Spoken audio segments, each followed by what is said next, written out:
Buenos días a todos y a todas.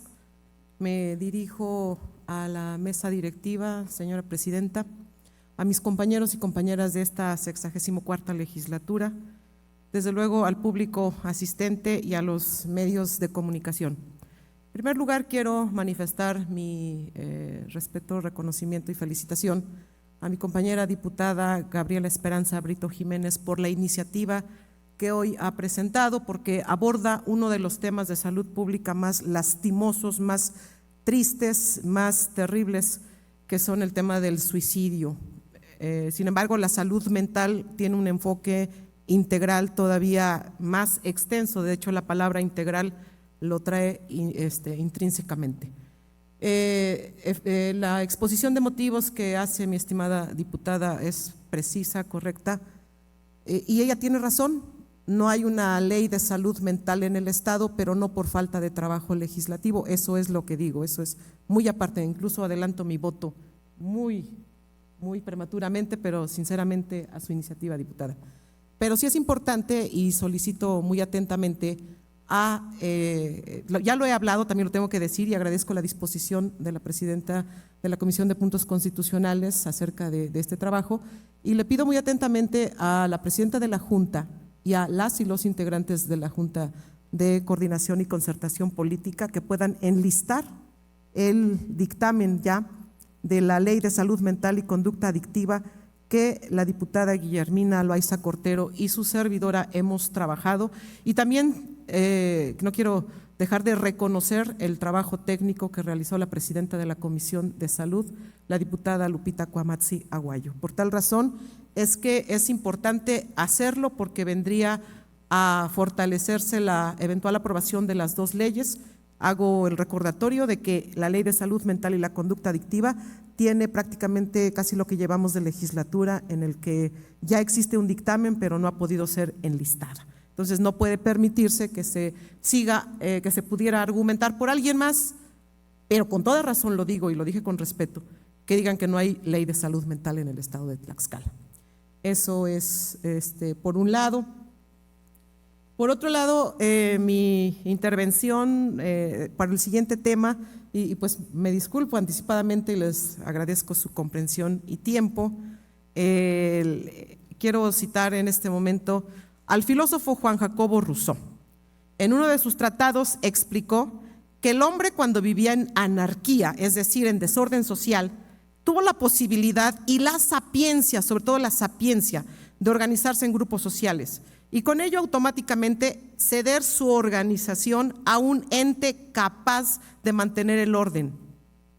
Capaz, que quede bien clara esa palabra, capaz de mantener el orden, dando origen al denominado contrato social entre Estado y los gobernados, y que bueno, al paso del tiempo se ha consagrado en las diferentes constituciones políticas de los países. En el caso del nuestro, en la Carta Magna de 1917, en donde sabemos que están contenidos los derechos humanos y las garantías constitucionales, y se vino a potenciar este gran documento de avanzada el 10 de junio del 2011, cuando se incorporan al nivel de la Carta Magna los tratados internacionales.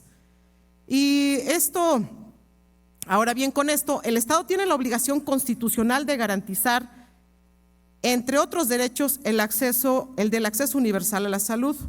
Sin embargo, hoy vivimos la flagrante vulnerabilidad de en contra de diferentes sectores sociales, empezando por la disminución drástica de presupuestos para diferentes programas a nivel del país, pero específicamente hoy en el Estado. Me refiero a los trabajadores adheridos al Sindicato 7 de Mayo, a la sección 55 del CENTE y a otros sindicatos de maestros, a los cuales, en su genuino derecho de libre manifestación, pero en este caso específicamente el 7 de mayo, han protestado por su acceso a recuperar ese derecho de la salud en el estado de avance que tenían. Si el gobierno del Estado argumenta corrupción, pues que elimine la corrupción, pero esto no tiene que llevar consigo el retroceso a los logros que ellos ya tenían. Además, habiéndolos ignorado completamente en su derecho de opinar. El Estado tiene que garantizar esos derechos. Así pareciera que el gobierno del Estado pretende reparar el daño con más daño, sin un diálogo equitativo y permanente que representa entonces dar paso a un retroceso de alcances medievales con la represión y los actos que recientemente se vivieron. El haber despedido a los ciudadanos Enrique Escobar Cortés y Jaime Rodríguez Cortés de manera injustificada, sin apego a derecho y violentando el principio de la seguridad jurídica, fue un acto de tiranía sin recato alguno. Y todavía, a portadas principales de los diferentes medios de comunicación, la titular del Poder Ejecutivo dice: si es necesario, habrá más despidos. ¿Por qué no dice que es necesario que haya diálogo y soluciones y el respeto irrestricto a sus derechos ganados? Y además adelanta: habrá acciones contundentes contra quienes violen la ley.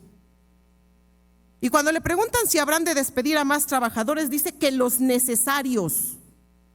Si muchos trabajadores hablaran con respecto, pues se va a quedar sin plantilla laboral. Aquel que no desee colaborar conmigo, una expresión muy ególatra, y que incumpla con el artículo 34 de la Ley de Servidores Públicos del Estado de Tlaxcala, y que además dice que es totalmente legal el despido de estos trabajadores, en primer lugar le queremos decir a quien le asesoró de manera totalmente irresponsable y la exhibe a la titular del Poder Legislativo a decir cosas como esta. A esos trabajadores, de acuerdo a la expresión de estar totalmente despedidos, pues ¿quién despide sin haber vencido en un juicio a un trabajador en menos de 24 horas? No fue vencido en un juicio. Total, porque entonces esto se asume que el procedimiento es ilegal y violenta la ley. Esto es muy grave. Se sienta un precedente gravísimo para poder transgredir el Estado de Derecho. Es muy grave y no se puede permitir. No se puede permitir. Quienes estamos dentro de este recinto legislativo representamos a la sociedad y estamos llamados a hacer leyes, pero como ciudadanos tendremos que exigir, ya ni siquiera como diputados, exigir que se elimine este precedente, porque entonces por miedo nadie va a querer salir a defenderse cuando se sienta agraviado. No es posible que el gobierno sea capaz de ignorar el respeto a los derechos humanos con tal de dar mayor visibilidad al Mundial de Voleibol de Playa, que si bien dicho sea de manera, digamos que leve, si bien pone a Tlaxcala a los ojos del mundo, aunque no tengamos playas, no oculta las transgresiones de las garantías individuales que están sufriendo cientos de trabajadores en nuestro estado. En ese contexto, pues todos sabemos que el martes pasado, a través de los medios de comunicación, sobre la destitución de trabajadores adscritos a esa estructura del sindicato 7 de mayo.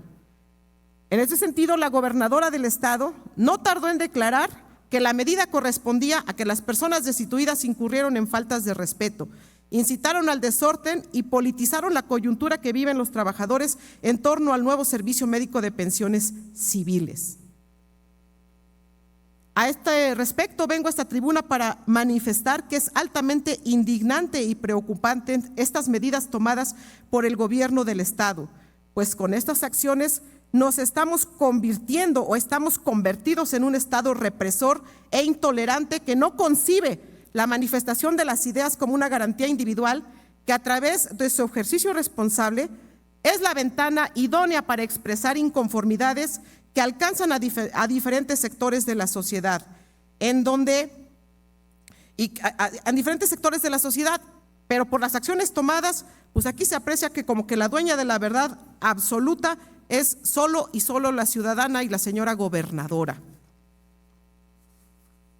La gobernadora de Tlaxcala está dando muestras de incumplir con uno de los principios fundamentales para cualquier administración, como lo es el respeto al Estado de Derecho, concepto de máxima trascendencia para cualquier democracia. Y cuando dice para cualquier democracia, ¿de qué vale presumir que haya sido la más votada de la historia de Tlaxcala? Democráticamente y en respeto a ese a estos procesos sustentados en ley, mayoritariamente ciudadanos le entregaron esa confianza para que pudiera gobernar para todos independientemente de que haya sectores que no hayan coincidido con su propuesta para que gobernara el Estado. Recordemos que el Estado de Derecho se basa en la idea de que todas las personas, sin importar su condición social, económica o política, están sujetas a las mismas leyes y que éstas deben ser aplicadas de manera imparcial. Las declaraciones temerarias de advertencia emitidas por la gobernadora de Tlaxcala y ante las medidas represoras adoptadas por su gobierno son preocupantes, ya que su actuar contraviene lo establecido en nuestra Constitución en detrimento de las conquistas laborales. Hemos sido testigos de cómo la actitud de la gobernadora contrasta con lo que recientemente declaró, pues observamos que su administración ha solapado a personas señaladas públicamente de corrupción, de incumplir con pensiones alimenticias o bien de tolerar actos de represión contra los diferentes sectores sociales. No olvidemos las represiones a adultos mayores, a mujeres, a jóvenes, a trabajadores de la salud. Más de 170 manifestaciones nos hablan de un estado de ingobernabilidad, en donde se ha dejado de lado el diálogo por usar el garrote y el peso desproporcionado e ilegal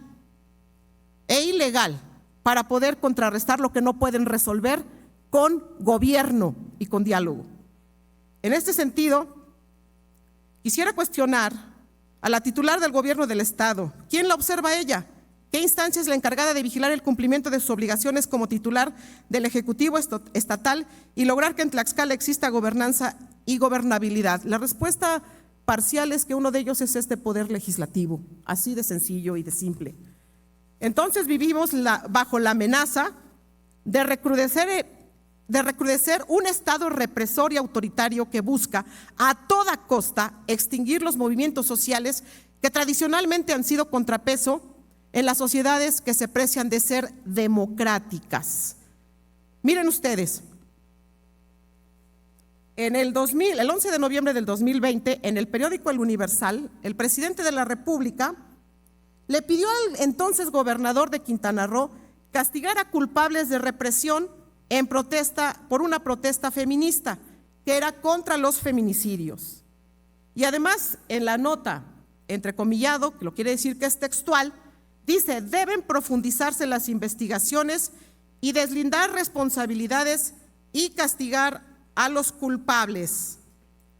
Y creo que entonces quiere decir que el gobierno del Estado de Tlaxcala pone oídos sordos al presidente de la República y a su correligionario del partido de donde emergieron.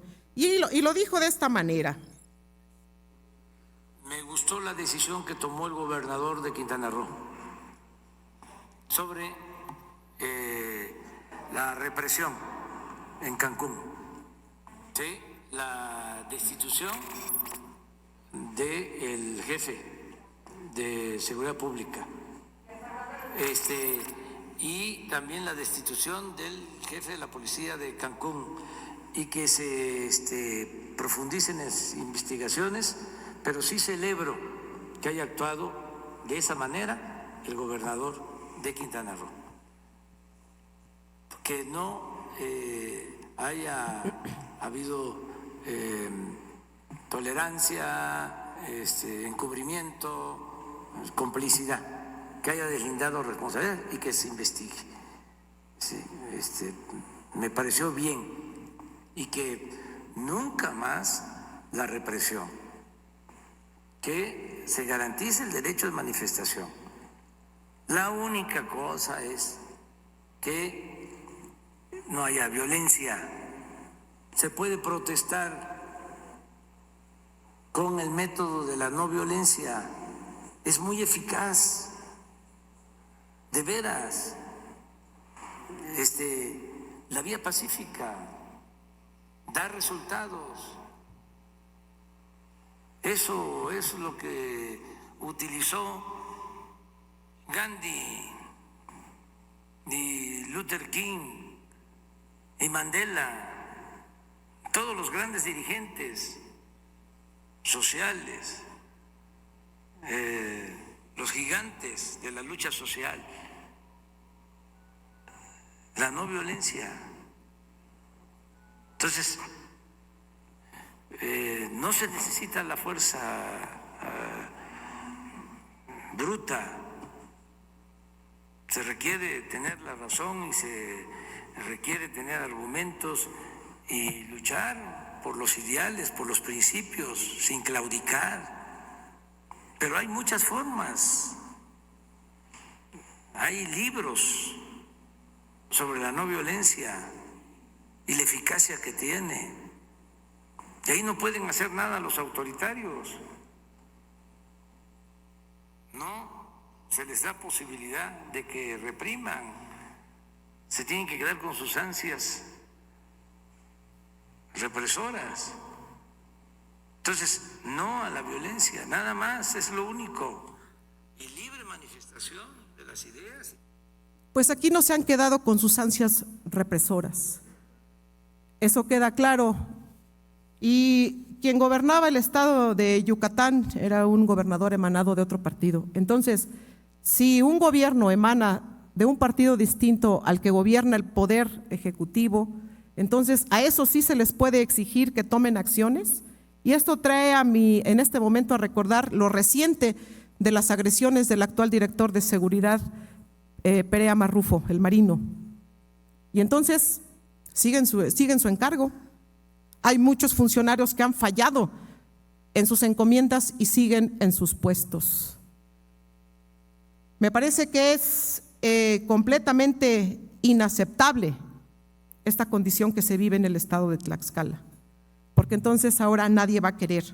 Por ello convocamos a la gobernadora Lorena Cuéllar Cisneros a que bajo una actuación apegada a respeto irrestricto del Estado de Derecho, actúe como jefa de Estado con los principios de igualdad, imparcialidad y respeto a las garantías individuales de cualquier persona, en este caso de la base trabajadora adscrita al sindicato 7 de Mayo, y le solicitamos la restitución inmediata de sus puestos de este líder sindical, así como de el trabajador que está enfermo.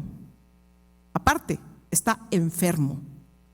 Familiares enfermos y le quitaron el sustento de el ingreso a su familia con esta acción represora.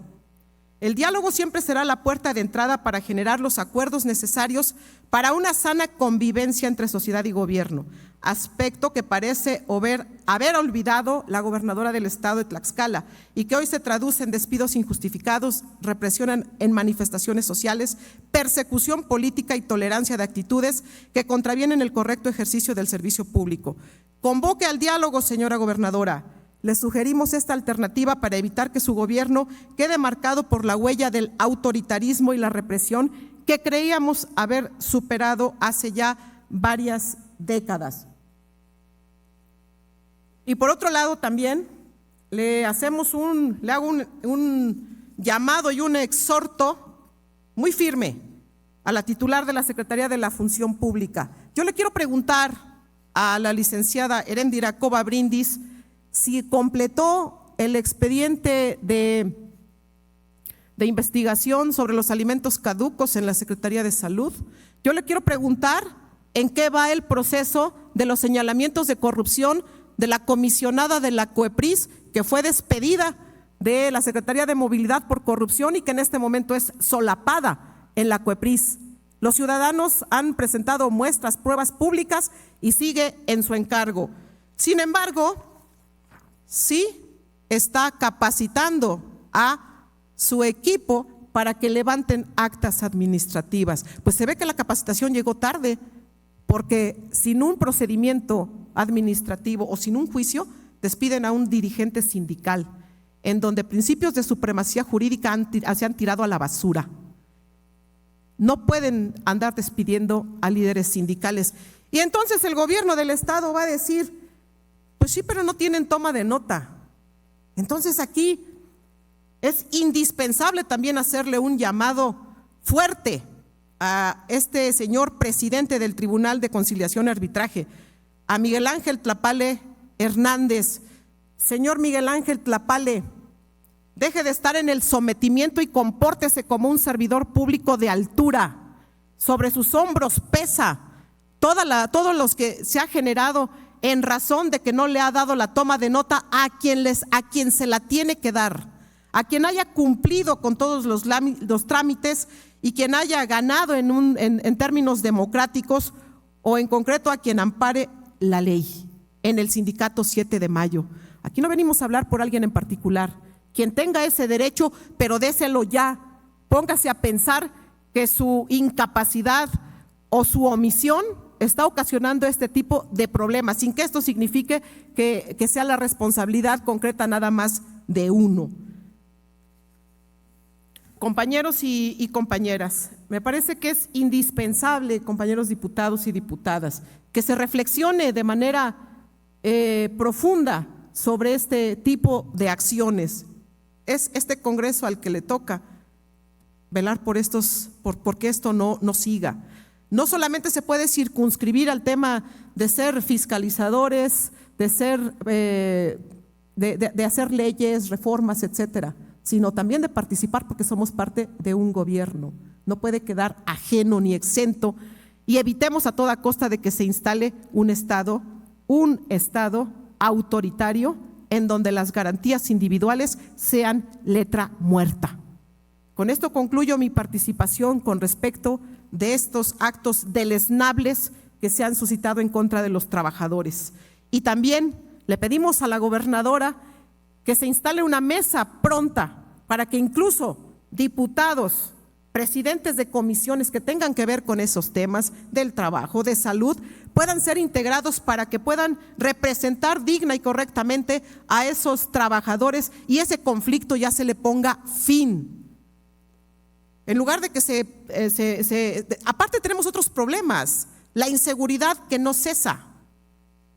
Y todavía con esto, pues no sé a dónde quieren llegar. Estamos en un sistema político mexicano muy distinto al que es el de una monarquía. Y pasando a otro tema, hoy 28 de septiembre conmemoramos el Día Internacional del Acceso Universal a la Información Pública. Esta fecha es una oportunidad para reflexionar sobre la importancia de este derecho fundamental para la democracia. El acceso a la información pública nos permite ejercer nuestro control sobre los gobiernos y las instituciones públicas, cuando sabemos cómo se gasta nuestro dinero, cómo se toman las decisiones que nos afectan o nos benefician y cómo se administran nuestros servicios públicos. Podemos participar de manera informada en el debate público y exigir que nuestros gobernantes rindan cuentas. El acceso a la información pública es un derecho humano reconocido por la Declaración Universal de los Derechos Humanos. En México está reconocido por la Constitución y por la Ley General de Transparencia y Acceso a la Información Pública. Sin embargo, este derecho aún no se ha garantizado plenamente en nuestro país.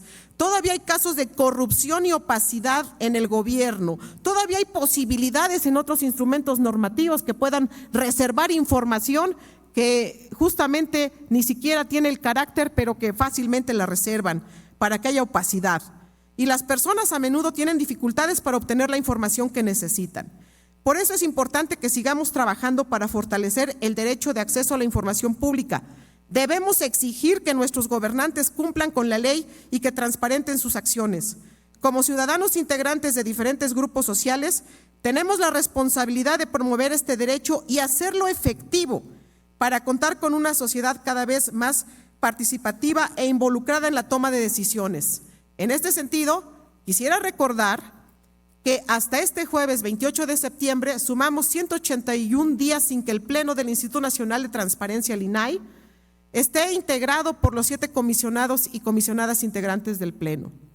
Si bien el INAI ya ha logrado sesionar desde hace un mes gracias a la resolución de la Suprema Corte de Justicia de la Nación, hay que apuntar que el Pleno no se encuentra completo, por lo que es necesario que existan condiciones propicias para que este órgano autónomo tenga certeza de tutelar uno de los derechos que es considerado brújula para el acceso a otro tipo de garantías individuales. Y no debemos de dejar de lado que ha sido en el Senado de la República, por fracciones que se comprometieron a no robar, no mentir y no traicionar, que han evitado, han retrasado que se pueda cumplir con estos nombramientos y se pueda completar el pleno del INAI.